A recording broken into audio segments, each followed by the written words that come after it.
जिसकी मौत पर 2 लोगों को जेल हुई, दारोगा सस्पेंड हुआ, परिवार ने 4 लाख का मुआवजा भी ले लिया। वो जिंदा निकला। 68 दिन बाद घर लौट आया बेटा। मामला दरभंगा का है, जहां 17 साल के जिस व्यक्ति को मृत मानकर अंतिम संस्कार कर दिया गया, वो 68 दिनों बाद जिंदा निकला। गुरुवार शाम 6:30 बजे वकील के साथ दरभंगा व्यवहार न्यायालय पहुंचा। यह जानकारी मिलते ही पुलिस महकमे में हड़कंप मच गया।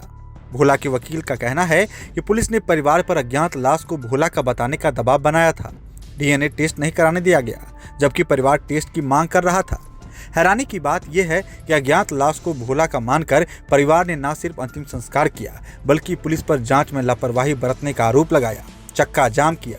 आनन फानन में प्रशासन ने परिवार को 4 लाख रुपए की सहायता भी दी थी।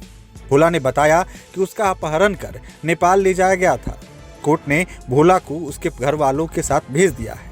भोला के पिता मजदूरी करते हैं। जानकारी के लिए बता दें कि दरभंगा के मब्बी थाना के सिमरा गांव के जगदेव राम का बेटा भोला कुमार राम 8 फरवरी को लापता हुआ था।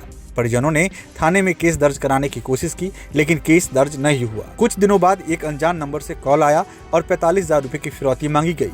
परिवार ने पुलिस को बताया और 5,000 रुपए भेज भी दिए, लेकिन भोला का कुछ पता नहीं चला। 26 फरवरी को बेता पुलिस ने अललपट्टी रेलवे गुमटी के पास ट्रैक पर जख्मी हालत में एक युवक को पाया। उसे डीएमसीएच में भर्ती करवाया गया। 28 फरवरी की रात उसकी मौत हो गई।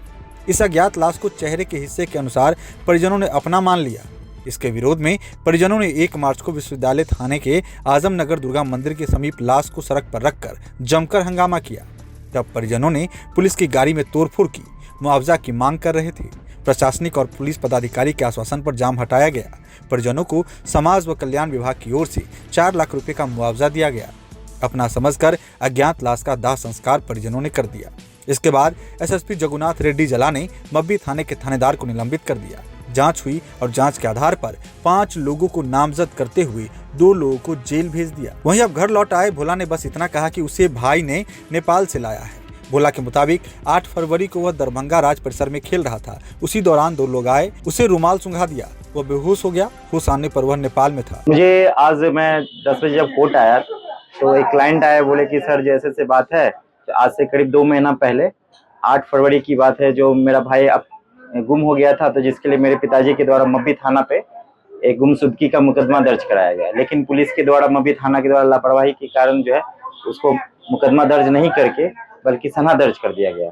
उसके बाद वो काफी दिनों तक खोजबीन किया। खोजबीन के क्रम में उसके पास से, उसके भाई के पास से एक अज्ञात फोन से कॉल आया कि तुम्हारा भाई जो है मेरे पास है, तुम 45,000 रुपया भेजो तब हम तुम्हारे भाई को छोड़ेंगे। लेकिन इस बात का फिर वो उसके द्वारा पुलिस को बोला गया, लेकिन पुलिस के द्वारा उस पर कोई कार्रवाई नहीं किया गया। फाइनली फिर के कुछ दिनों के बाद पता चला कि अललपट्टी गुमटी के पास कोई अज्ञात लाश मिला है। उस अज्ञात लाश को डीएमसीएच ले जाया गया, जहाँ पर जो है उसके परिजन को बुलाया गया और जबरदस्ती उससे पहचान कराया गया। जैसा उनके परिजन का कहना है, जो वो उस समय भी डीएनए टेस्ट की मांग कर रहे थे, जो नहीं ये मेरा भाई नहीं है, मेरा भाई नहीं है, मेरा फैमिली मेंबर नहीं है, जो आप इसका डीएनए टेस्ट कीजिए। लेकिन उसमें कहा गया कि नहीं, अगर आप इसको रिसीव नहीं करोगे तो मैं इसको अज्ञात घोषित कर दूंगा। तो फाइनली उन लोगों को क्या किया, उसको उस बॉडी को लोग रिसीव किए और दाह संस्कार किए। और उसी दिन 1/3/25 की बात है, तो उसी दिन डीएमसीएच में, जहां परिजन का कहना है, जो वहीं पे एक व्यक्ति के द्वारा आवेदन तैयार किया गया और उनसे सिग्नेचर करा लिया गया।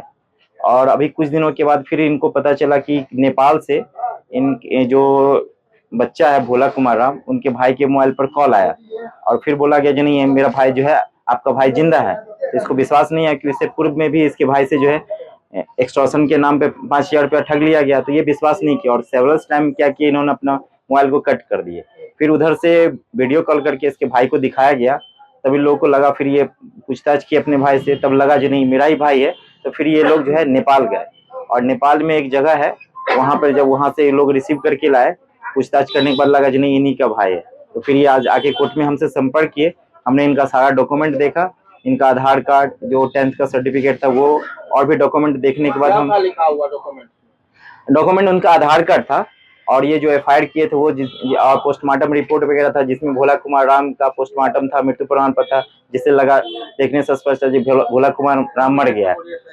और फिर जब मैंने उसका आधार कार्ड लिया और देखा और बच्चे का फेस मिलाया, उनसे बच्चे से पूछताछ किया तो सारी बात बताया, तब मैंने न्यायालय में SC ST के न्यायालय में पिटीशन फाइल किया और जो 183 बीएनएसएस के स्टेटमेंट के लिए, और अभी बच्चे का 183 के स्टेटमेंट के लिए बच्चा गया हुआ है। भोला राम है, इसका जो बड़ा भाई इसको लेने गया नेपाल, उसका प्रशासन की हेल्प क्यों नहीं ली, पुलिस को खबर क्यों नहीं किया? देखिए, इनको इस बात का एप्रीहेंशन था, जिसको ऑलरेडी प्रशासन ने मृत घोषित कर दिया है, और इस चीज को इनको डर था अगर मान लीजिए प्रशासन को देते हैं तो अगर प्रशासन इसके साथ कोई अप्रिय घटना कर दे तो फिर ये कैसे साबित कर पाएंगे जो वो जिंदा है, क्योंकि ऑलरेडी तो प्रशासन एक बार उसको मृत घोषित कर चुका है। देखिए, इसमें यहाँ पर ये आप हमको बताइए, बोलू क्या बताया? ना बोलू क्या बताया, पहले ये बताइए उसने आपको क्या बताया?